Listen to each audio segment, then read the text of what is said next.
من الشیطان الرجیم بسم اللہ الرحمن الرحیم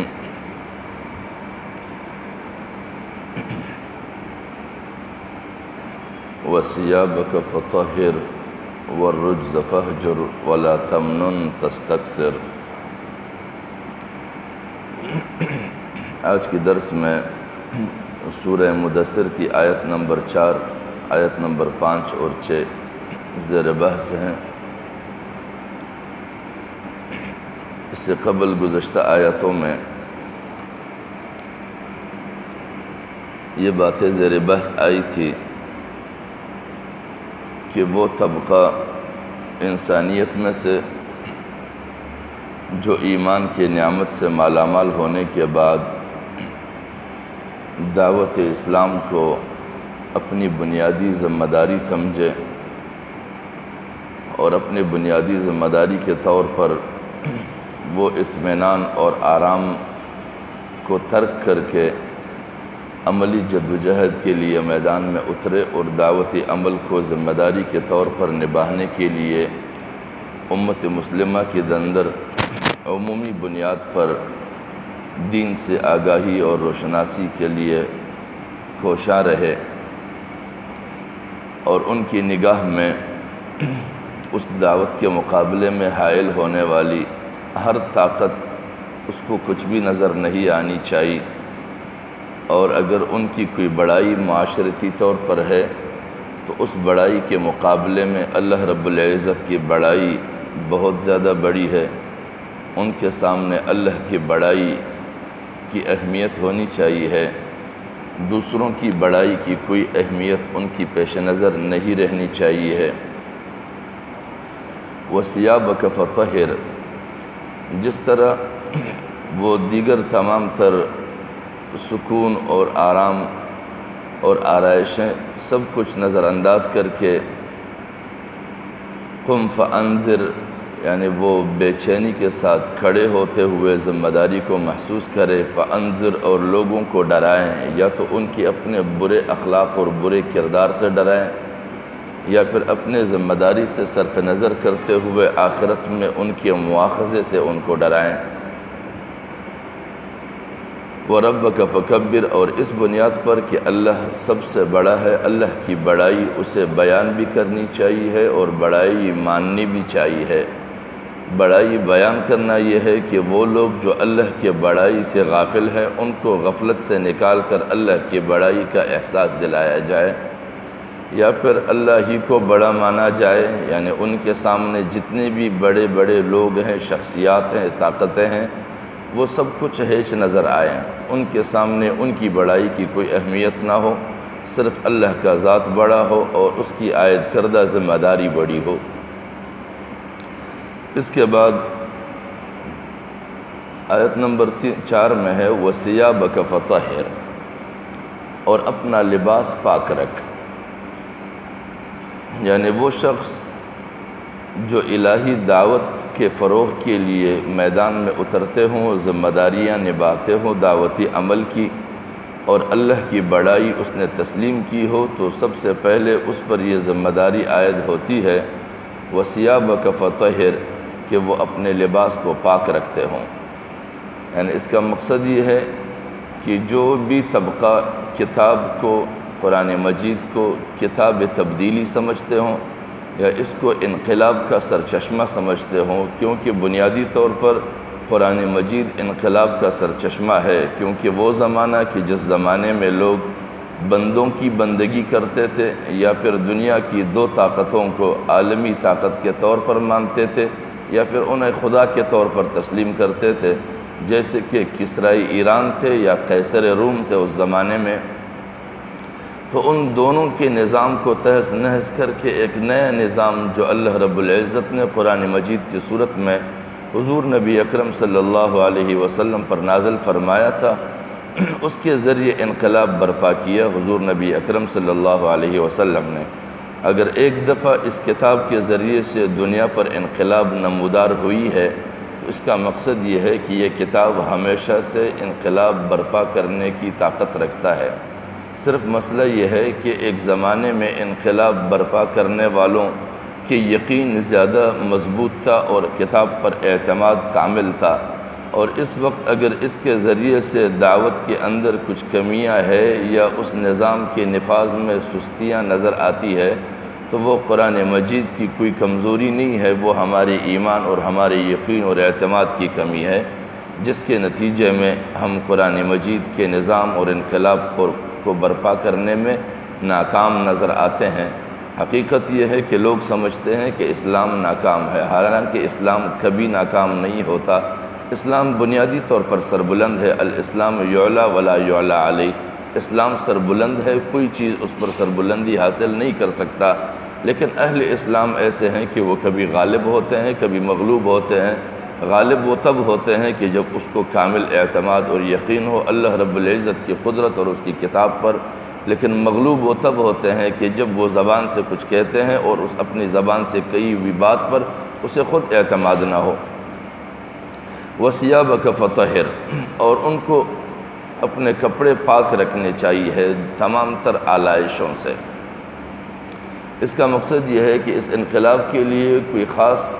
نشان نہیں ہے، نہ کوئی خاص وردی ہے، جس طرح کہ عموماً لوگ اپنے آپ پر ایک خاص علامت لگاتے ہیں،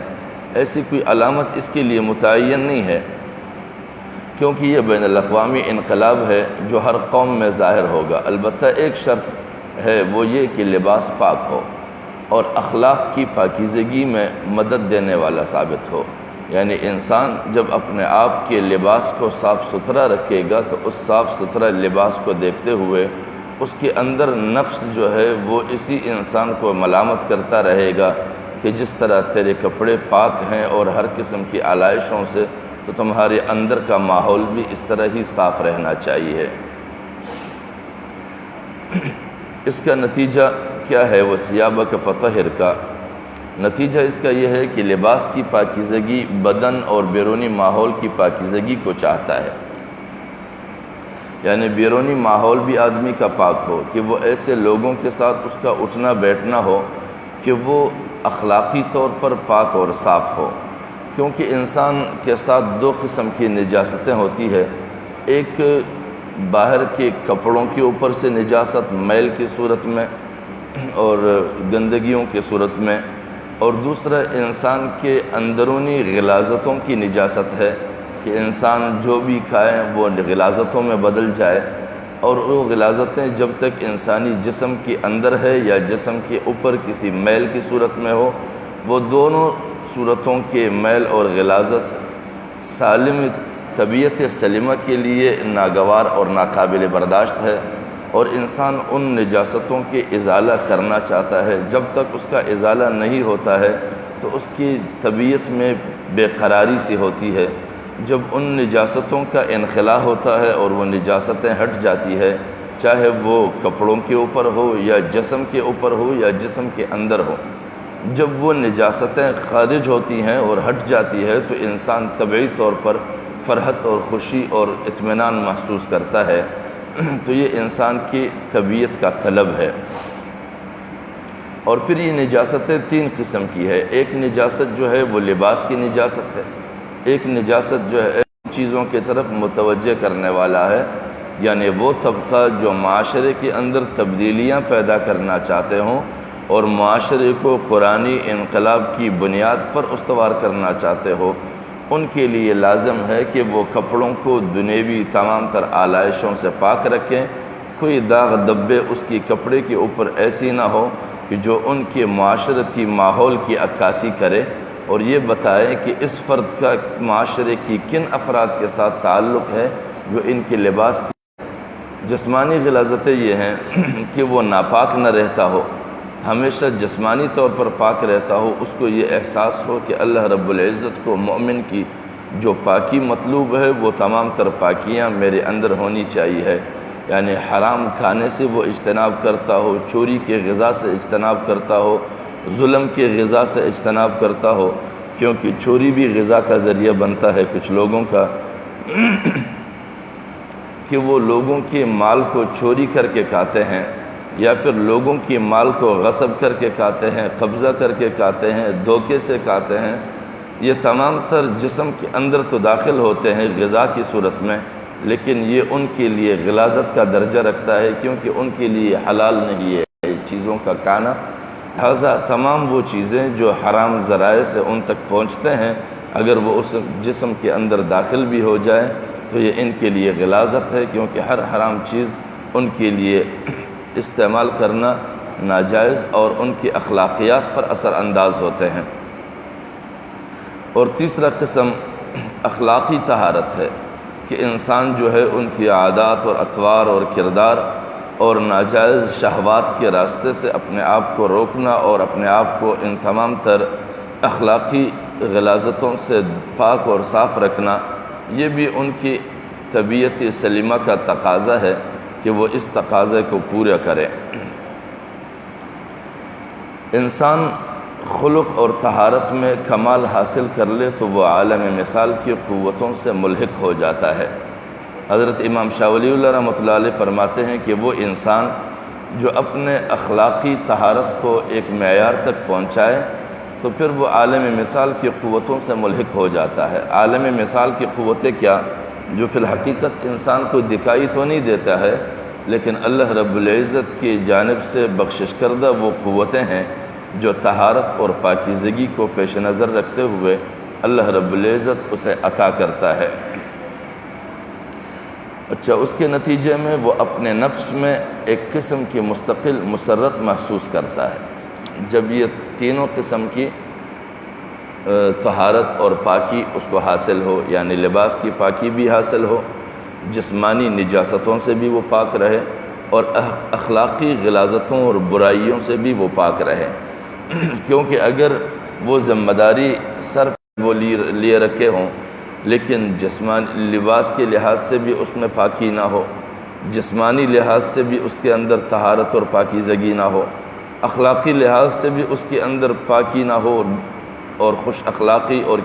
اچھے کردار کا مالک نہ ہو، تو اس کا وہ دعوتی عمل کے راستے میں نتیجہ خیز ثابت نہیں ہو سکتا، کیونکہ حضور نبی اکرم صلی اللہ علیہ وسلم نے دعوتی عمل نبھاتے ہوئے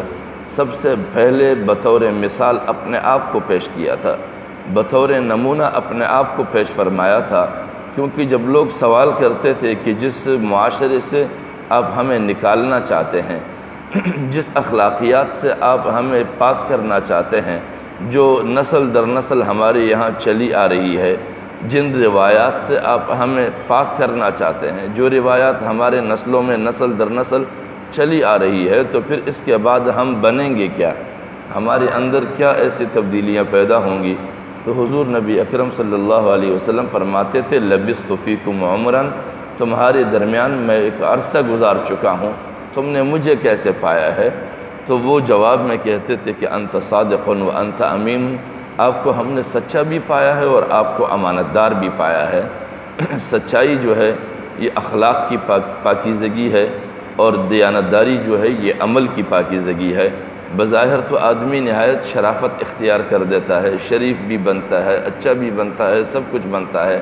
لیکن اگر وہ حقیقت میں اندر سے صاف پاک نہ ہو تو وہ دیانتداری کے تقاضوں کو پورا نہیں کر سکتا ہے، وہ خیانت اور بددیانتی کرے گا۔ لہٰذا تینوں چیزیں اس لیے لازم ہے کہ لباس کے ساتھ جسمانی پاکیزگی اور اخلاقی پاکیزگی، جب یہ تینوں مل جائیں گے تو اس سے ایک خلق عظیم کا انسان نمودار ہوگا، اور اس خلق عظیم کی انسان کے اخلاقیات، اس کے کردار، اس کی گفتگو، اس کا دعوت معاشرے پر اثر انداز بھی ہوگا اور معاشرہ اس کو قبول بھی کرے گا،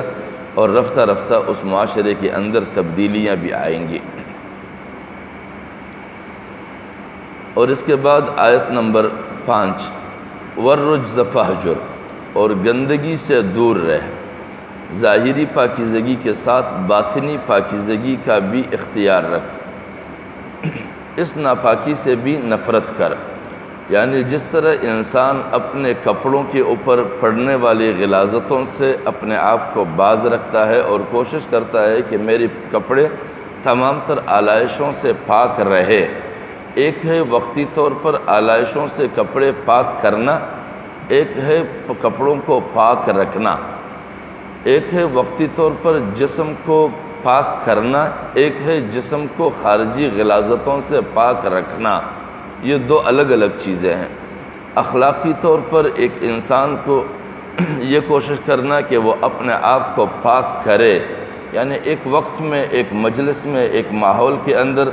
وہ اپنے آپ کو پاک رکھے، لیکن جب وہ اس مجلس، اس ماحول سے باہر جائے تو پھر اس کی اخلاق بھی بدل جائے، اس کا زبان بھی بدل جائے، اس کا اطوار اور کردار بھی بدل جائے، اس کا روش بھی بدل جائے، یہ نامناسب ہے اور یہ مطلوب نہیں ہے اللہ رب العزت کو، بلکہ اللہ رب العزت کو مطلوب یہ ہے کہ جس طرح وقتی طور پر انسان کپڑے کو پاک کرتا ہے، جسم کو غلاظتوں سے پاک کرتا ہے، اپنے اخلاق اور عادات کو تمام تر برائیوں سے پاک کر دیتا ہے، تو پھر اس کے بعد اس کو پاک رکھنا بھی چاہیے۔ جس طرح وہ چاہتا ہے کہ میرے کپڑے کسی چیز سے آلودہ نہ ہو، اسی طرح اس کا جسم بھی آلودہ نہیں ہونا چاہیے کسی برائی سے، اور اس کی اخلاقیات بھی آلودہ نہیں ہونے چاہیے معاشرتی کردار کی وجہ سے۔ جب وہ اپنے آپ کو تمام تر آلائشوں سے محفوظ رکھ سکے گا تو پھر وہ لوگوں کو دکھا سکے گا کہ جس راہ پر میں چلا ہوں یہ راہ حفاظت کی ہے، اور اس راہ پر چلنے والا تمام تر ہر قسم کی آلائشوں سے اور غلاظتوں سے محفوظ رہ سکتا ہے۔ لیکن اگر وہ ہر بدلتے ہوئے ماحول کے ساتھ ہر لمحے بدلتا رہے گا تو پھر وہ جن لوگوں کے ساتھ اس کا واسطہ پڑا ہے وہ ان کو بھی شکوک اور شبہات میں ڈالے گا، وہ کہے گا کہ یہ عارضی علاج ہے، اور عارضی علاج سے کوئی بھی نہ استفادہ کرتا ہے نہ اس کے لیے تیار ہوتا ہے۔ عام طور پر جب انسان کو بیماری لاحق ہو تو وہ عارضی علاج کا خواہش مند نہیں رہتا ہے، وقتی طور پر تو وہ ابتداءً دوائی لے لیتا ہے، اور وہ دوائی لینے سے اگر وقتی طور پر اس کا درد سکون میں بدل جاتا ہے لیکن دائمی سکون اس کو نہیں ملتا ہے، تو ہر وہ علاج جو وقتی طور پر انسان کے لیے وقتی سکون کا ذریعہ بنے اور مستقل علاج نہ بنے، اس کے مضر صحت اثرات بھی ہوتے ہیں۔ جس طرح لوگ اپنے درد کو کم کرنے کے لیے اور اپنے درد کو مٹانے کے لیے پین کلر کی دوائیاں کھاتے ہیں، درد کی دوائیاں، وہ وقتی طور پر اس کے درد کو تو دبا دیتا ہے، لیکن درد کی وہ دوائیاں اس کے معدے کے لیے بھی خرابی کا باعث بنتا ہے، ان کی گردوں کی ہلاکت کا بھی باعث بنتا ہے، ان کے گردے فیل کر دیتا ہے۔ اسی طرح وہ اعمال جو وقتی طور پر اختیار کیے جاتے ہیں لیکن اس پر مداومت نہیں ہوتی ہے، ان کی دو صورتیں ہیں، یا تو یہ ہے کہ وہ صرف دکھاوے کے لیے ان اخلاقیات اور عادات کو وقتی طور پر اختیار کرتا ہے، یا پھر یہ ہے کہ اس کو اس اختیار کیے ہوئے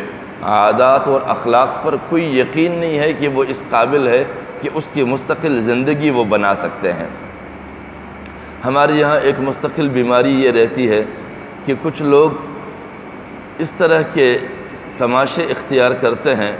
کہ وہ ماہ رمضان میں یا شعبان میں، ان دنوں میں وہ ایمان کے ذریعے سے بھی کمائی کی کوشش کرتے ہیں، یعنی وہ آتے ہیں لوگوں کے پاس، ان کے پاس بیٹھتے ہیں، ان کو کہتے ہیں کہ مجھے احساس ہوا ہے میں مسلمان بننا چاہتا ہوں، مجھے کلمہ پڑھایا جائے۔ اس کو وہ کلمہ پڑھا دیتے ہیں، پھر کلمہ پڑھنے کے بعد کہتے ہیں کہ مجھے کوئی تصدیق نامہ لکھ کے دو کہ میں مسلمان ہوا ہوں۔ جب اس کو تصدیق نامہ لکھ کر دے دیا جاتا ہے تو پھر وہ تصدیق نامہ لے کر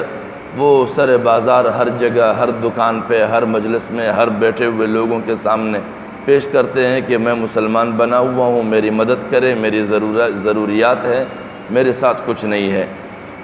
تو ایک دو مرتبہ ایسے لوگ دیکھنے میں آئے کہ وہ ادھر ادھر لوگوں سے صرف پیسے بٹورنے کے لیے اس طرح کے عمل کو اختیار کرتے ہیں، اور بالآخر لوگوں کے اندر کیا ہو جاتا ہے، لوگوں کے اندر یہ بد اعتمادی پھیل جاتی ہے کہ جو حقیقت میں دین کو قبول کرنے کے لیے آتے ہیں ان پر بھی لوگ مشکوک ہو جاتے ہیں۔ اور وہ اس طرح کیوں کرتے ہیں؟ وہ صرف کمائی کے لیے کرتے ہیں، اور اس کے لیے میں حیران اس بات پر ہوتا ہوں کہ جن خداؤں کو وہ خود اپنے ہاتھ سے بناتے ہیں، خود تراشتے ہیں، جو کھڑے ہونے کے لیے بھی انہی اپنے بندوں کے محتاج ہوتے ہیں، جو وہ اٹھا کر انہیں کھڑا کرتے ہیں، سجاتے ہیں، بناتے ہیں، وہ خدا تو ان کو سب کچھ دے رہا ہوتا ہے، لیکن جب وہ مالک حقیقی کا کلمہ پڑھتے ہیں پھر وہ سر بازار در بدر ذلیل اور خوار ہو کر گھومتے پھرتے ہیں اور ہر کسی کے سامنے ہاتھ پھیلاتے ہیں۔ تو اس کا کیا مقصد ہے؟ یعنی وہ بت تو اس جو بت انہوں نے خود بنائے تھے اس پر تو وہ کامل یقین رکھتے تھے، لیکن جس خدا کا انہوں نے اب کلمہ پڑھا ہے اس پر انہوں نے رضاقیت کے اور مدد کے کوئی اعتماد اور یقین نہیں رکھا ہے۔ لہٰذا اس طرح کے ماحول دیکھ کر اس سے ہمارے کمزور ایمان کے لوگ بھی متاثر ہوتے ہیں۔ وہ کہتے ہیں کہ اگر خدا دے رہا ہوتا تو کلمہ پڑھنے کے بعد ان کو کیوں نہیں دیتا، نعوذ باللہ۔ اور دوسری بات یہ ہے کہ وہ حقیقی ایمان قبول کرنے والوں کو بھی لوگوں کے درمیان مشکوک کر دیتے ہیں۔ اسی طرح ہمارے وہ عادات جو ہم وقتی طور پر کپڑے پاک کرنے کے لیے رکھتے ہیں یا جسم پاک کرنے کے لیے رکھتے ہیں، یا پھر وقتی طور پر ہم اپنے آپ کو انتہائی با اخلاق اور با کردار دکھاتے ہیں، تو وہ ہماری نمائشی اعمال اور نمائشی پاکیزگی بن جاتی ہے۔ اور پھر جب حقیقت میں کوئی پاک اور صاف اور پاک باز اور با اخلاق انسان لوگوں کے سامنے جاتے ہیں تو لوگ ان پر بھی مشکوک ہوتے ہیں کہ یہ بھی چند لمحے کے لیے دکھاوے کے طور پر پاک اور صاف اور خوبصورت چہرہ لے کر اور خوبصورت اخلاق لے کر ہمارے سامنے آئے ہیں، بعد میں پتہ نہیں پیٹھ پیچھے اس کی کیا اخلاق ہوں گے، کیا ان کے عادات ہوں گے، کیا اس کی روش ہوگی، کیا ان کا زبان ہوگا، کیا اس کا لہجہ ہوگا۔ لہٰذا ہمارے اخلاق اور عادات اور کردار ایسا نہ ہو کہ وہ وقتی طور پر ہو، لیکن ہمارے معاشرے میں حقیقی بنیادوں پر صحیح اخلاق اور صحیح لباس اور صحیح عادات کے ساتھ جینے والوں کو ہم لوگوں پر مشکوک نہ بنائیں۔ اپنے عارضی اخلاقیات کی بنیاد پر ہماری عادتیں ایسی نہیں ہونی چاہیے۔ اور اسی لیے فرماتے ہیں ورجز فہجر، اور گندگی سے دور رہ، ظاہری پاکیزگی کے ساتھ باطنی پاکیزگی کا بھی خیال رکھ، اس ناپاکی سے بھی نفرت کر۔ انقلاب صالح کے لیے ایک اور شرط یہ بھی ہے کہ انقلاب برپا کرنے والی جماعت کے پروگرام کا ایک اصل یہ بھی ہے کہ وہ غیر صالح نظام کے روح کو بھی قبول نہ کرے۔ یعنی عام طور پر کچھ لوگوں کا یہ بھی شیوہ ہے کہ وہ کہتے ہیں کہ اگر اسلامی نظام نہیں ہے تو کوئی مسئلہ نہیں ہے، نعوذ باللہ، اگر اسلامی قوانین نہیں ہے تو کوئی مسئلہ نہیں ہے، کیونکہ اسلام کا چاہت یہ ہے کہ کسی معاشرے میں چوری نہیں ہونی چاہیے،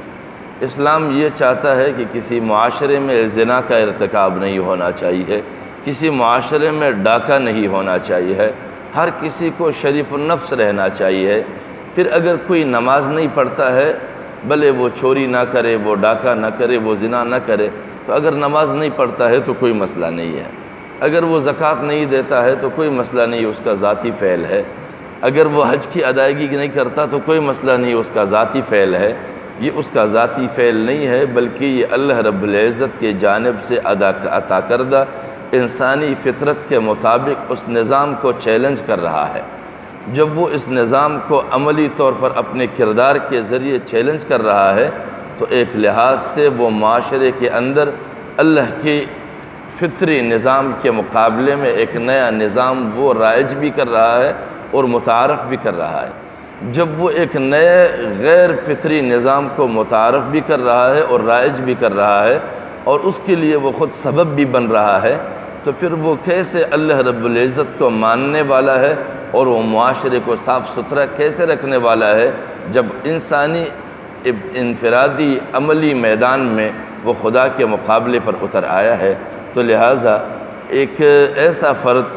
جو انقلاب برپا کرنے والی جماعت کے ساتھ ہو اور اس جماعت کے نظام کے نفاذ کے لیے خواہش مند ہو، تو وہ غیر صالح نظام کے روح کو بھی قبول نہ کرے، اس کی یہ ذمہ داری بنتی ہے۔ اور امام شاہ ولی اللہ رحمۃ اللہ علیہ اس کی تشریح کرتے ہوئے فرماتے ہیں، یعنی سماحت کی تمام شعبوں کی اصل بنیاد ایک چیز ہے، اور وہ یہ ہے کہ بہیمیت اور اس کے تمام شکلوں پر انسان کے نوعی تقاضے غالب رہیں۔ یعنی بہیمیت اس روش کو کہتے ہیں جو انسان کے اندر بد اخلاقی پیدا کرے، بد روش پیدا کرے، بد کرداری پیدا کرے، ان تمام تر چیزوں کے، یعنی جو اللہ رب العزت کا تقاضا انسانی معاشروں سے ہے، انسانی معاشرہ اللہ رب العزت کی اس تقاضے کی تکمیل کرے اور اسی نظام کو اور اسی طریقہ کار کو لوگوں پر غالب کرے، تو ایسے معاشرے کا بالآخر نتیجہ کیا ہوگا اس کا تقاضا، اس سے تقاضا کیا ہوگا؟ اس سے اللہ رب العزت کا تقاضا یہ ہوگا کہ جب انسان پاک صاف بنے، انسان پاکی اور صفائی پر اور اخلاقی معیار پر برقرار رہے، تو اس سے اگلا تقاضا کیا ہے؟ انتفاع کا امتناع، یعنی غیر ضروری نفع کا منع ہے۔ غیر ضروری منافع بھی آپ حاصل نہیں کریں گے۔ آیت نمبر 6 میں اللہ رب العزت فرماتے ہیں وَلَا تَمْنُن تَسْتَكْثِرْ، اور ایسا نہ کر کے احسان کرے اور بدلہ زیادہ چاہے، یعنی ایسا کوئی احسان نہ کرے جس کا زیادہ سے زیادہ بدلہ وہ چاہتا ہو۔ اس کی مثال کیا ہے؟ اس کی بنیادی مثال سب سے پہلے تو اس کے سمجھائے، جب تو کسی پر احسان کرے تو اپنے حق سے زیادہ معاوضہ طلب نہ کرے، یعنی انسان جب بھی کسی کے ساتھ کوئی احسان کرے تو اس کے بدلے میں ان سے زیادہ بدلہ طلب نہ کرے، کیونکہ یہ اچھے اخلاق کے انصاف کے خلاف ہے۔ اچھے اخلاق کا تقاضا یہ نہیں ہے، اچھے اخلاق کا تقاضا یہ ہے کہ جتنا احسان ہوا ہے اس احسان کے برابر کا تقاضا کیا جائے یا اس کی امید رکھا جائے۔ ایسا نہ کیا جائے کہ احسان تو ایک درجے کی ہو لیکن اس کے بدلے میں ان سے تقاضا اور امید اس سے کئی گنا زیادہ کا کیا جائے، یہ نامناسب ہے۔ عام طور پر کیا جاتا ہے کہ جب لوگ اپنے پاس مزدور رکھتے ہیں تو مزدور کو مزدوری اس درجے کا نہیں دیا جاتا جتنا مزدور سے کام لیا جاتا ہے، مزدور کو اجرت اس معیار کا نہیں دیا جاتا جتنا اس کو استعمال کیا جاتا ہے یا چلایا جاتا ہے، مزدور کو اجرت اس درجے کے اور اس معیار کا نہیں دیا جاتا جس درجے سے اس کی محنت کا نفع اور ثمر حاصل کیا جاتا ہے۔ عموماً لوگوں کو کارخانوں میں مزدور رکھتے ہیں اور اس مزدور کو دیتے ہیں 700 روپے دیہاڑی یومیہ یا پھر 800 دیہاڑی یومیہ۔ اب عموماً جب ہم اس بات کا جائزہ لیں کہ ایک مزدور ہے، اس کے پاس اس کی اہلیہ ہے، اس کا ایک بچہ ہے اور وہ خود ہے، مکان کرایہ کا ہے، وہ بجلی کا بل دیتا ہے، گیس کا بل دیتا ہے، بیماری بھی آتی ہے اور اس بیماری کے لیے وہ دوائی بھی لیتا ہے۔ اب مہینے میں بجلی کے بل کا لحاظ رکھا جائے، مکان کے کم از کم کرایہ کا لحاظ رکھا جائے اور یومیہ 24 گھنٹے میں 2 ٹائم یا 3 ٹائم کے ناشتہ اور دوپہر کا کھانا اور رات کے کھانے کا لحاظ رکھا جائے، تو میرے خیال سے کوئی بھی شخص یہ نہیں کہہ سکتا کہ 700 اور 800 دیہاڑی میں اس مزدور کی 24 گھنٹے کی ضرورت کی تکمیل ہو سکتی ہے، یا پھر ماہانہ بنیاد پر اس کی ضرورت کی تکمیل اور کفایت ہو سکتی ہے۔ اسی لیے حضرت امام شاہ ولی اللہ رحمۃ اللہ علیہ فرماتے ہیں کہ مزدور کی مجبوری کو دیکھ کر اسے ایک مخصوص اجرت پر راضی کر دینا، یہ اس کی ضرورت اور اس کی اجرت نہیں ہے، یعنی اس کی مزدوری کی اجرت اور بدلہ یہ نہیں ہے کہ اس کی مجبوری کو دیکھ کر اسے کسی بھی مقدار پر راضی کر کے اسے کام لیا جائے، بلکہ اس کی محنت کا اجرت یہ ہے کہ اس کی کم از کم یومیہ ضرورت کی تکمیل ہو جائے، اور یومیہ ضرورت یہ نہیں ہے کہ اس کے کئی دنوں کی مشکل ہے اور وہ کئی دنوں کے مشکل ایک دن کی اجرت میں اس کو نکالنا چاہیے، یہ پھر مزدور کی طرف سے ظلم ہوگا، بلکہ عمومی طور پر مہینے کے اندر جتنے معاملات پیش آتے ہیں بندے کو، ان معاملات کو تقسیم کر کے یومیہ کی بنیاد پر ایک مزدور کی اجرت کم از کم نہ ہو تو 1500 کم از کم ہونی چاہیے، لیکن ہمارے زمانے میں 700 اور 800 پر جبری ایک نظام مسلط کیا گیا ہے۔ بڑے بڑے کارخانے داروں نے اپنے ایک کارخانہ دارانہ نظام کی بنیاد پر مزدوروں کے لیے 700 اور 800 مختص کیے ہوئے ہیں۔ اب وہ تمام تر کارخانے، ملک میں جتنے بھی کارخانے اور فیکٹریاں اور مل ہے، سب کا ایک نظام ہے کہ مزدور کی دیہاڑی 700 یا 800 ہے۔ اب اس کے لیے ساتھ میں اسی نظام نے، جس کو سرمایہ دارانہ نظام کہا جاتا ہے، اس نظام نے ماحول بھی فراہم کیا ہوا ہے کہ اگر کسی معاشرے میں کارخانوں کے اندر ملک کے تمام تر کارخانوں کے ملا کر ملک کی آبادی کے 25% لوگ روزگار پر ہے تو 25% لوگ بے روزگار بھی ہے، جو ادھر ادھر در در کے ٹھوکرے کھا کر کبھی کس کے ہاتھ کا سہارا لیتے ہیں، کبھی کس کے ہاتھ کا سہارا لیتے ہیں، کبھی کس کی طرف نگاہیں پڑی رہتی ہے، کبھی کسی اور کی طرف اس کی نگاہیں پڑی رہتی ہے، اور اللہ اپنے طرف سے کیونکہ کسی کو بھوکا جگاتا ہے لیکن بھوکا سلاتا نہیں ہے، کسی نہ کسی چیز کو ذریعہ بنا دیتا ہے۔ لیکن دنیا دار الاسباب ہے، دنیا اسباب کا گھر ہے۔ جب اسباب کا گھر ہے تو اسباب کی بنیاد پر انسانوں کی زندگیوں کی گزر بسر ہوتی ہے۔ تو اس اسباب کی دنیا میں جب وہ 25% کو بے روزگار رکھتے ہیں، وہ باقاعدہ منصوبے کی بنیاد پر بے روزگار رکھتے ہیں، اور اسی لیے رکھتے ہیں کہ سرمایہ دارانہ نظام میں کارخانوں کے اور فیکٹریوں کے اور ملز کے مالکان وہ اس رائج الوقت اجرت کو برقرار رکھ سکے، تاکہ وہ کم اجرت دے کر مزدور سے زیادہ نفع حاصل کر سکے اور اپنی تجوریاں بڑھ سکے۔ اگر کبھی وہ مزدور اس احتجاج پر آئے کہ ہم اتنی اجرت پر مزدوری نہیں کریں گے، تو کارخانہ دار کھلے دل کے ساتھ بھرپور اطمینان کے ساتھ یہ کہہ سکے کہ آپ کی ہمیں کوئی ضرورت نہیں ہے۔ جب وہ مزدور وہاں سے نکلیں گے تو وہ بے روزگار طبقہ 600 نہیں 500 پر بھی یہ وہاں پر مجبور حالت میں مزدوری کے لیے راضی ہوں گے، کیونکہ انہوں نے زندہ رہنا ہے، یہ زندہ ہے اور زندگی کو استوارنے کے لیے احتجاج کرتے ہیں۔ لیکن وہ جو مر رہے ہیں، جس کو قوت لاءموت کی ضرورت ہے کہ اتنے مقدار پر اسے ملے کہ وہ دوسروں کے ہاتھ کے مجبوری سے نکل کر یہاں پر روز محنت کر کے اتنا کمائیں کہ وہ زندہ رہ سکے، تو وہ جو مزدور 700 پر راضی نہیں ہوتے ہیں، وہاں پر بے روزگار طبقہ 500 میں بھی کام کرنے کے لیے راضی ہو جاتے ہیں۔ تو سرمایہ دار کے سرمایے پر کوئی اثر نہیں پڑتا ہے، لیکن وہ غریب جس کی ضرورت کی تکمیل نہیں ہو رہی تھی، وہ مستقل بے روزگار ہو کر معاشرے کے اوپر بوجھ بن جاتے ہیں۔ اسی لیے اللہ رب العزت فرماتے ہیں کہ وہ طبقہ جو انقلابی عمل کے لیے سوچتے ہوں، معاشرتی تبدیلیوں کا احساس رکھتے ہوں، ان کے اندر ایسا بندہ قابل قبول نہیں ہے جو کم احسان کر کے زیادہ بدلہ حاصل کرے، زیادہ نفع حاصل کرے۔ اگر کہیں پر بھی اس دینی عمل کے اندر ایسا فرد شامل ہے جس کی عادت عمومی یہ ہو کہ وہ احسان کم کرتا ہو اور نفع زیادہ حاصل کرنے کا وہ خواہش مند بھی ہو، اس کا تگدو بھی ہو اور اس کا عمل بھی یہ ہو، تو آدمی کو سمجھ لینا چاہیے ہے کہ وہ اس دینی معاشرے کے اندر اپنے آپ کو چھپانا چاہتا ہے، وہ ایک دینی لبادہ اوڑھ کر معاشرے کے ساتھ ظلم کرنا چاہتا ہے۔ نہ یہ خود دیندار ہے اور نہ یہ دین کے عمل کا جذبہ رکھتا ہے، نہ یہ دینی انقلاب کا احساس رکھتا ہے۔ اگر وہ واقعتاً دینی انقلاب کا احساس رکھتا تو پھر وہ خود ایسا عمل اختیار نہ کرتا کہ وہ احسان تو کم کرتا ہو لیکن منافع زیادہ حاصل کرتا ہو، جیسے کہ کارخانہ دار کرتے ہیں یا فیکٹری اور مل والے کرتے ہیں کہ وہ عموماً روزمرہ کے بنیاد پر اگر 700 اجرت دیتے ہیں تو وہ ایک مزدور سے 800 ہتھیاتا ہے روزانہ۔ اگر وہ 800 اجرت دیتا ہے تو 700 یومیہ وہ مزدور کے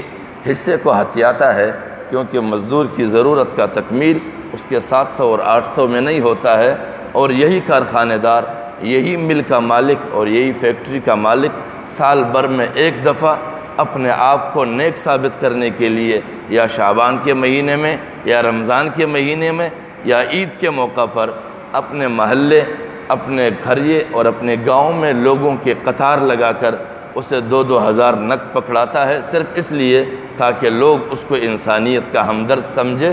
جبکہ وہ انسانیت کا ہمدرد نہیں ہوتا ہے۔ ان کے گاؤں میں رہنے والے افراد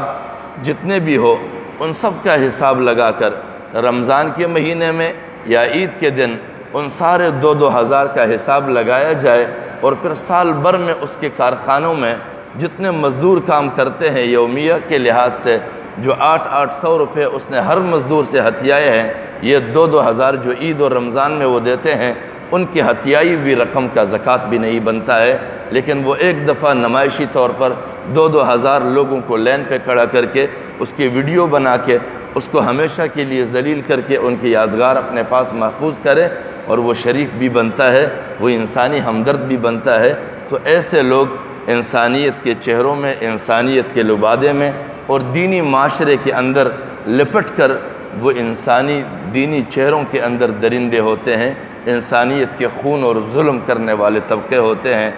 اور ایسے لوگوں کو انسانیت کا ہمدرد بھی نہ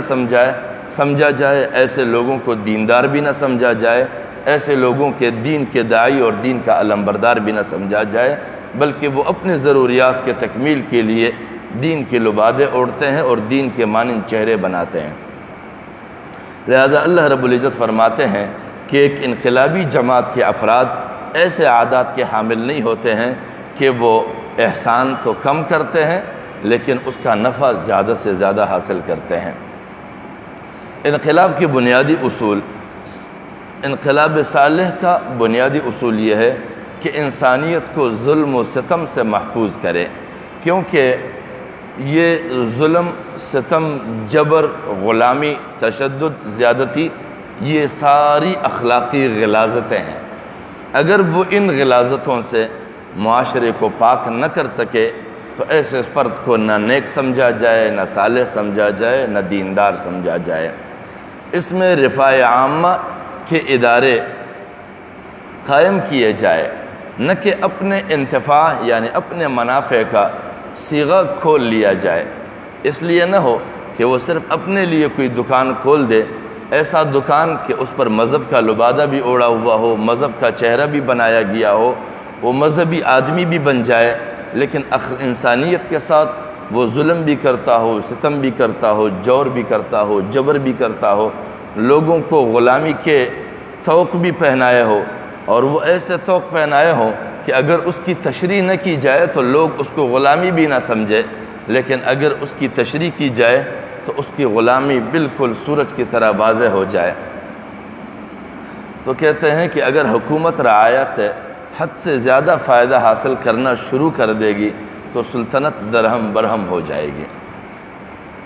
حضرت امام شاہ ولی اللہ رحمۃ اللہ علیہ فرماتے ہیں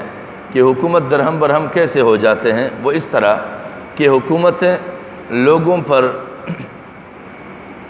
خاص عنایتیں کرتے ہیں، اور وہ کن لوگوں پر؟ کچھ ایسے لوگ ہوتے ہیں جو پینشن کے نام پر اس کو نوازتے ہیں، اس کی کوئی خدمات نہیں ہوتی ہیں، خدمات کا دورانیہ گزر گیا ہے، لیکن اس کے بعد پھر پینشن کے نام پر اس کو کھلاتے ہیں۔ سرکار کے مخصوص پالے ہوئے علماء ہوتے ہیں، وہ ان علماء کو صرف اس لیے پالتے ہیں کہ وہ حکومت کے ہر ناجائز کو جائز دکھاتے ہیں،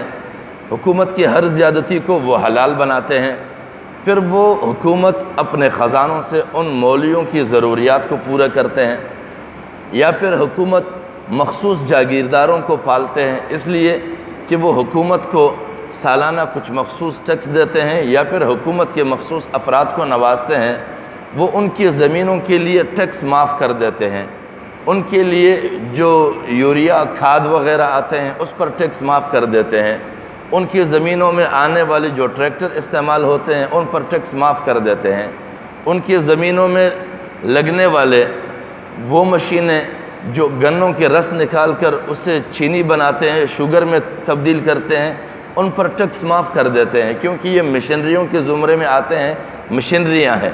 اور کام میں استعمال ہونے والے مشینریوں کو وہ اس بنیاد پر لاتے ہیں کہ یہ زراعت کے نتائج کی ضرورت ہے، جو بھی چیزیں زراعت اور کاشت کے تحت یا اس کے متعلقہ اداروں میں استعمال ہوتے ہیں ان پر وہ ٹیکس معاف کراتے ہیں، اور جب وہاں پر ٹیکس معاف کرتے ہیں اور بڑے بڑے قیمتوں کے بدلے میں ان کے بڑے بڑے ملز قائم ہوتے ہیں تو پھر وہ بیت المال پر بوجھ بن جاتے ہیں، کیونکہ بیت المال کی جو ضرورت اور تقاضا ہے وہ تو سارے اپنے مخصوص افراد کے لیے وہ معاف کرتے چلے جاتے ہیں۔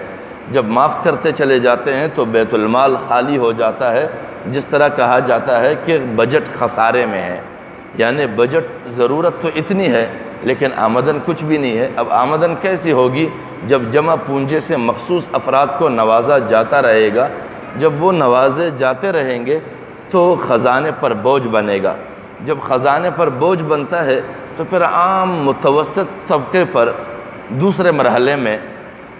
گراں بار ٹیکس عائد کرتے ہیں، چھوٹے کاشتکاروں پر ٹیکس عائد کرتے ہیں، چھوٹے دکانداروں پر ٹیکس عائد کرتے ہیں، عام لوگوں کو جو اپنی ضرورت کے لیے چھوٹے چھوٹے کاروباروں پر بیٹھے ہوئے ہیں ان کے ٹیکس میں اضافے ہوتے ہیں، اور ان ٹیکسوں کو اگر کوئی شرافت کے ساتھ ادا کرتا ہے تو اس پر بھی آئے روز مزید اضافے ہوتے ہیں، اور اگر کوئی ادا نہیں کرتا ہے تو ان پر ظلم اور جبر ہوتے ہیں۔ اور اگر وہ ظلم اور جبر کے باوجود ادا نہیں کرتے ہیں تو پھر اس کا نتیجہ یہ ہوتا ہے کہ بغاوت وجود میں آتی ہیں، اور بغاوتوں کے نتیجے میں مملکتیں تہس نہس ہو جاتی ہیں۔ اور ہمارے جیسے ممالک کے اندر یہی صورتحال ہے کہ یہاں پر ناحق خزانوں کی تقسیم اور اسی طرح ناجائز ٹیکسوں کے برمار، ان دونوں کے نتائج میں ملک کا دیوالیہ نکل آتا ہے۔ پھر جو بھی حکمران آتا ہے وہ محض جادوگر بن کے روز روز نئے نئے تماشے دکھاتے ہیں، ملک ترقی نہیں کرتا ہے۔ ان کی باتوں میں آئے وہ مکروا مکرا کبارا، نئے نئے تماشے وہ بناتے ہیں، نئے نئے مکر کھیلتے ہیں لوگوں کے ساتھ، اور ان مکر کے نتائج میں قوم کو سوائے دھوکہ کے اور کچھ بھی فراہم نہیں ہوتے۔ تو یہ درس کا اختتام ہوا۔ جو آج کے درس کا خلاصہ یہ درس یہ ہے کہ ہر وہ طبقہ جو دین کی دعوت کے غرض سے میدان میں اترے، ان کی سب سے پہلی علامت یہ ہے کہ وہ اپنے کپڑوں کو پاک رکھیں گے، اور کپڑوں کی پاکی کے ساتھ ساتھ وہ جسمانی غلاظتوں سے بھی اپنے آپ کو پاک رکھیں گے، یعنی ان کے جسم کے اوپر معاشرتی کوئی غلاظت نہیں ہوگی۔ معاشرتی غلاظت کیا کہ وہ ناجائز کھانے پینے کے اسباب نہیں بنائیں گے، ناجائز قومی مال میں خرد برد نہیں کریں گے، ناجائز طور پر قوم کو جذباتی بنا کر ان سے چندے وصول کر کے اپنے ذاتی مفادات کے لیے استعمال نہیں کریں گے، کیونکہ حرام کا نوالا جسم میں اترا تو بھی غلاظت ہے، اور جو غلاظتیں جسم کے اندر ہیں وہ بھی غلاظتیں ہیں، تو لہٰذا وہ اس طرح کی تمام تر حرام ذرائع کمائی اور ذرائع آمدنی سے اپنے آپ کو پاک رکھے گا۔ اور تیسرے مرحلے پر وہ اپنے عادات کو بہتر رکھے گا، اپنے اخلاق کو بہتر رکھے گا، کیونکہ وہ بد اخلاقی اور بد کرداری کی غلاظتوں سے بھی اپنے آپ کو روحانی طور پر پاک رکھے گا۔ جب اس کے لباس اور اس کا جسم کھانے پینے کے لحاظ سے اور اس کے اخلاقیات اور روحانیات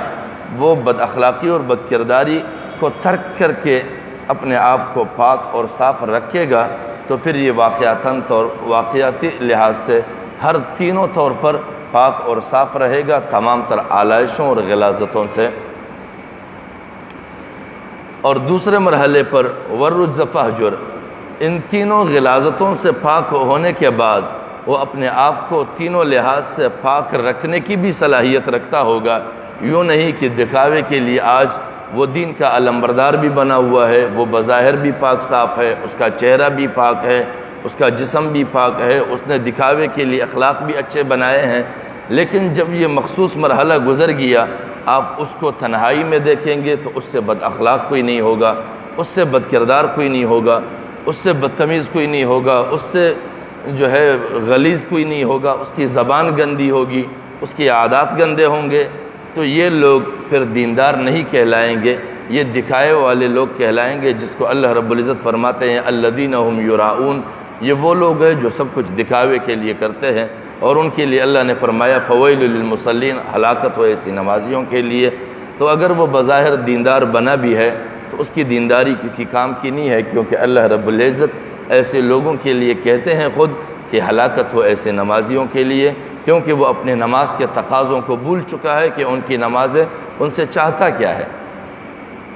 تو ان کے لیے لازم ہے کہ وہ اپنے آپ کو ان عادات اور اخلاق پر ہمیشگی کے ساتھ استوار بھی رکھ سکتے ہوں۔ اور تیسرا مرحلہ ولا تمنن تستکثر، اگر وہ واقعتاً معاشرتی تبدیلی کے لیے جذبہ رکھتا ہے تو پھر اس کے اندر یہ خاصیت خاص طور پر ہونی چاہیے ہے کہ وہ کم احسان کر کے زیادہ بدلے کی کبھی خواہش نہ کرے۔ ہمارے مروجہ مذہبی جماعتوں کے اندر یہ بیماریاں ہیں کہ آپ کو ان کے رہنما اور ان کی قیادتیں کپڑوں کے لحاظ سے نہایت پاک صاف نظر آئیں گے، جسم کے لحاظ سے بظاہر وہ پاک صاف نظر آئیں گے، اخلاقیات میں دکھاوے کے لحاظ سے جب تک وہ اپنے متبعین اور اپنے ورکروں کے درمیان ہے تو وہ انتہائی با اخلاق اور با کردار نظر آتے ہیں، لیکن جب بعد میں اس کو دیکھا جائے تنہائی میں تو اس کی عادات ایسی ہیں کہ وہ اپنے کپڑوں کو بھی پاک نہیں رکھ سکتے ہیں، کیونکہ وہ اپنے کپڑے ان کے حرام کی کمائی کی خریدے ہوئے ہوتے ہیں۔ ان کے جسم بھی پاک نہیں ہوتے ہیں، کیونکہ قوم سے بٹوری ہوئی رقم سے وہ اپنے شکم پوری کرتے ہیں اور اپنے اولاد کو بھی انہی ناجائز رقم سے پالتے اور پوستے ہیں۔ اور اسی طرح وہ لوگوں کے ساتھ کیا معاملہ کرتے ہیں، جب وہ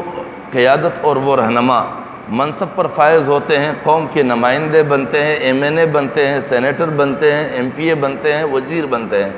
جب وہ وزیر بنتے ہیں تو وہ کسی کے ساتھ کچھ احسان کرتے ہیں تھوڑا سا،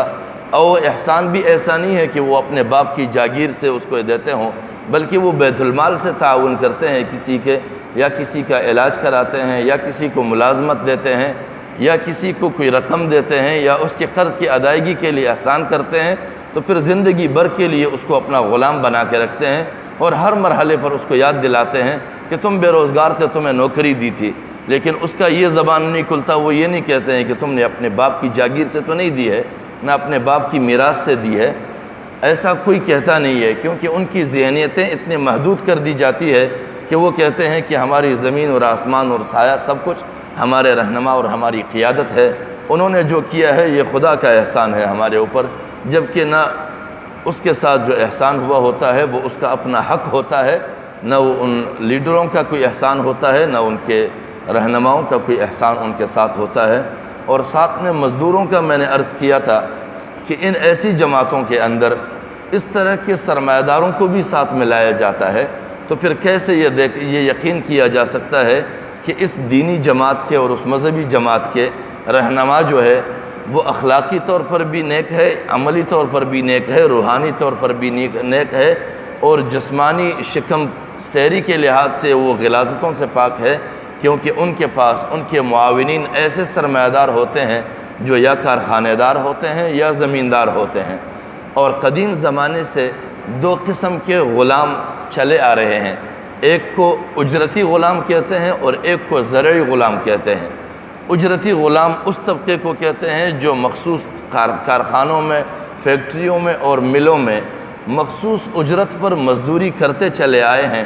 جن سے ان کی ضرورت کی تکمیل نہیں ہوتی ہے، صرف وہ ان پیسوں کے ذریعے سے اور اس اجرت کے ذریعے سے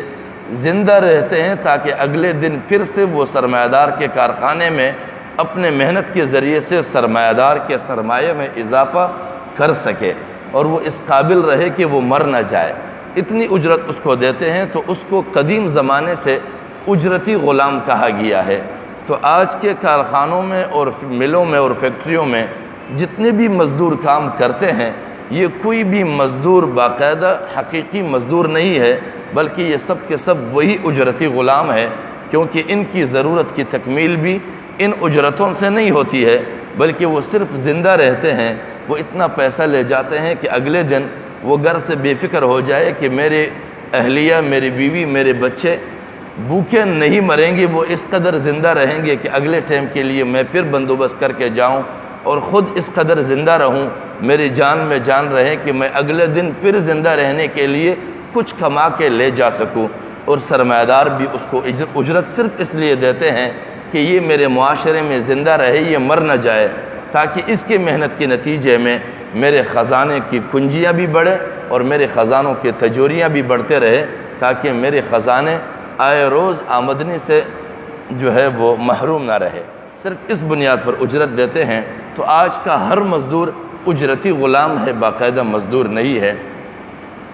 اور قدیم زمانے میں ایک غلام ہوتا تھا جس کو زرعی غلام کہتے تھے، جو بڑے بڑے جاگیرداروں کے زمینوں میں کام کرتے تھے، اور وہ 3 فصلیں سال کی اٹھاتے تھے، اور ہر فصل میں کاشت کرنے والے مزارعین کو صرف اتنا حصہ ملتا کہ اگلے فصل کے موقع آنے تک وہ دوبارہ اس کا مقروض بن چکا ہو، اور وہ پھر دوبارہ دوسرے فصل کے لیے مجبوراً اس کے ساتھ تیار ہو۔ اگر وہ اس جاگیردار کے پاس کام کے لیے تیار نہ ہو تو تمام جاگیرداروں کے یہاں ایک نظام بنا ہوا ہے کہ اگر ایک مزارع کسی زمیندار کو چھوڑ کر کہیں اور جاتا ہے تو اگلا زمیندار اس کو رکھنے کے لیے تیار نہ ہو، اور وہ اس مقروض ہونے کی بنیاد پر اس کے گھر، اس کی اہلیہ، اس کے بیٹے اور اس کے ایک گائے اور گھر کے سامان کو گروی رکھے اپنے پاس، اور اس کو کہے کہ جاؤ اب محنت کر کے اپنے گرو شدہ اہلیہ اور اپنے بچوں کو، اہل عیال کو اور اپنے گائے اور بکری کو آپ مجھ سے گروی طور پر جو رکھے گئے ہیں اس کو چھڑوا کے جاؤ۔ وہ اپنی زندگی کے تمام تر کوششیں کر کے، ہاتھ پیر مار کے اس گھر کے اپنے بچوں کو وہ گروی ہونے سے بچا نہیں پاتے ہیں۔ اور ہماری اسی ملک کے اندر، سندھ اور پنجاب کے اندر، یہ معاملات باقاعدہ رائج ہے زمینداروں کے یہاں، جو ان کے یہاں زمینوں کے مالک 10,000 ایکڑ زمین، 20,000 ایکڑ زمین، ایک زمین کے اندر ان کے 600 ٹریکٹر، 800 ٹریکٹر چلتے ہیں، اور وہاں پر جو مزارعین ان کے پاس کام کرتے ہیں وہ 5,000 6,000 مزارعین ان کے پاس کام کر رہے ہوتے ہیں۔ ان کے شناختی کارڈ بھی وہ خود بناتے ہیں، اور شناختی کارڈ بھی اس جاگیردار کے پاس گروی رہتے ہیں۔ جب الیکشن کا وقت آتا ہے تو ان سب کے ووٹ بھی وہ وزیر کے اوپر بیچ دیتے ہیں، اور اس کے بدلے پھر اپنے زمین کے لیے نہری نظام کے ذریعے مفت پانی بھی حاصل کرتا ہے، مفت کھاد بھی حاصل کرتا ہے، یہ سب کچھ حاصل کرتا ہے۔ لہٰذا وہ جاگیردار اپنے زمینوں میں سال ہا سال کے بعد مزید اضافے کرتے چلا جاتا ہے، اور ان زمینوں کی وسعت کی بنیاد پر وہاں پر زرعی غلاموں کا بھی اضافہ ساتھ میں ہوتا رہتا ہے۔ تو لہٰذا ایک لحاظ سے سرکاری طور پر زرعی غلاموں کے فروغ کی کوشش کی جاتی ہے، اور اس مخصوص جاگیرداروں کے سرمایے میں اضافے کی اسباب فراہم کیے جاتے ہیں۔ تو ہمارے اس دور کے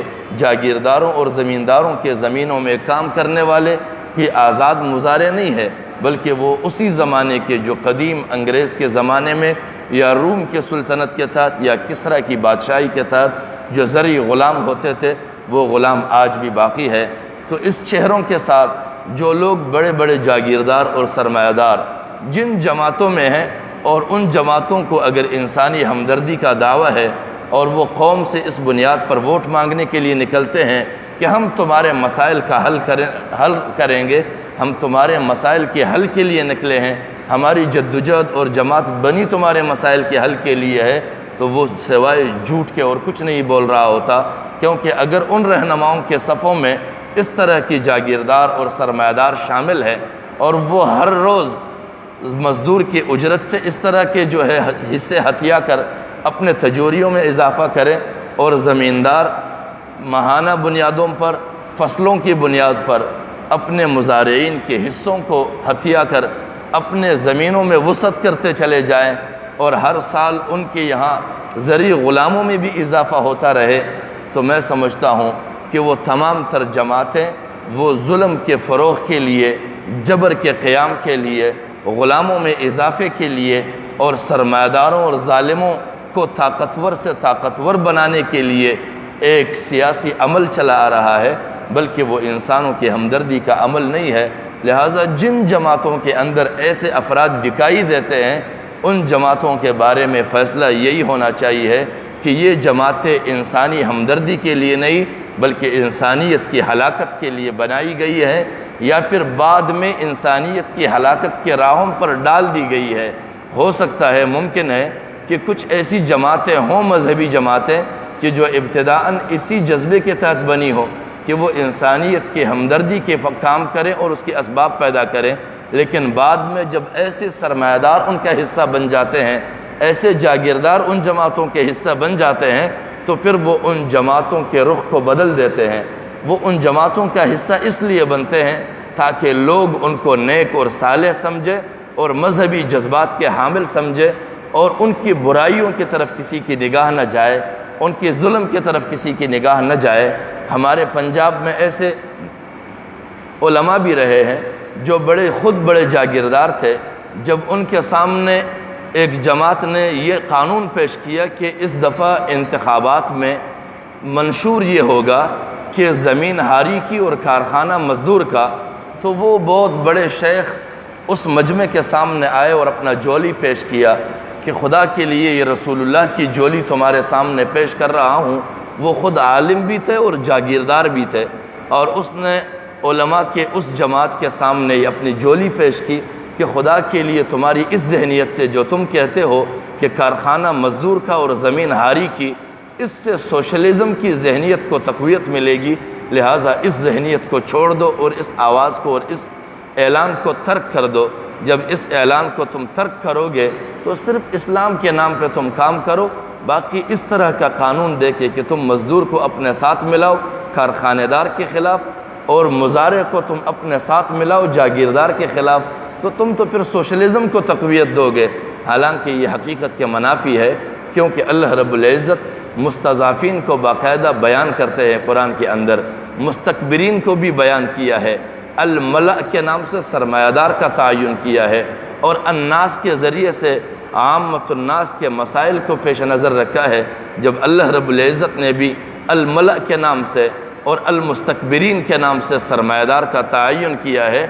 اور اسی طرح مستضعفین اور الناس کے نام سے اس طبقے کی نشاندہی کی ہے جو ہمیشہ سے جاگیردار اور سرمایہ دار کے زیر اثر اور زیر ظلم رہتے ہیں، تو پھر کیا قباحت ہے اس بات میں کہ اگر یوں کہا جائے کہ کارخانہ مزدور کے اور زمین ہاری کے، کیونکہ مزدور کے محنت سے کارخانہ ترقی کرتا ہے اور ہاری کے محنت سے زمین کے منافع نکلتے ہیں، تو اس میں مزدور کو بھی برابر کا حصہ دار ہونا چاہیے، اور زمیندار کے زمین میں کاشت کرنے والوں کے بھی برابر کا حصہ ہونا چاہیے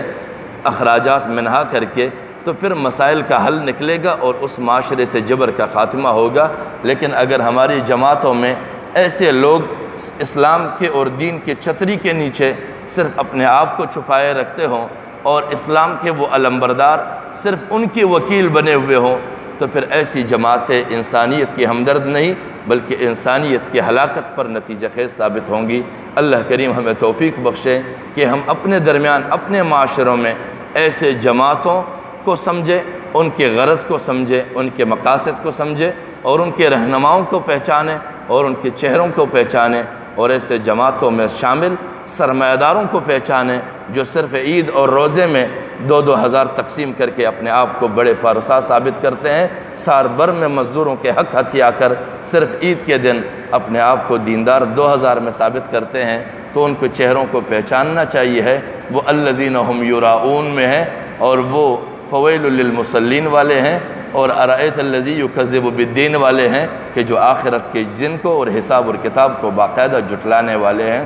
اللہ کریم ہمیں توفیق بخشے کہ ہمیں وہ عقل سلیم ملے جس کو اللہ رب العزت نے بصیرت کے نام سے تعبیر کیا ہے، تاکہ ہم اس بصیرت کے ذریعے سے ان کے چہروں کو، ان کے اخلاق کو، ان کے لباس کو اور ان کی زبان کو سمجھ سکے، اور ان کے اغراض کو سمجھ سکے، اور ان کے شر سے خود بھی محفوظ رہ سکے، اور قوموں کو بھی ان کے شر سے محفوظ رکھ سکے۔ وآخر دعوانا ان الحمدللہ رب العالمین۔ الحمدللہ رب العالمین والعاقبۃ للمتقین والصلاۃ والسلام علی اشرف الانبیاء والمرسلین وعلی آلہ وصحبہ ومن تبعهم بإحسان إلى يوم عظیم۔ ربنا آتنا من لدنك رحمة وهيئ لنا من أمرنا رشدا، وصلی اللہ تعالی علی خیر خلقہ محمد وآلہ وأصحابہ اجمعین برحمتک یا ارحم الراحمین۔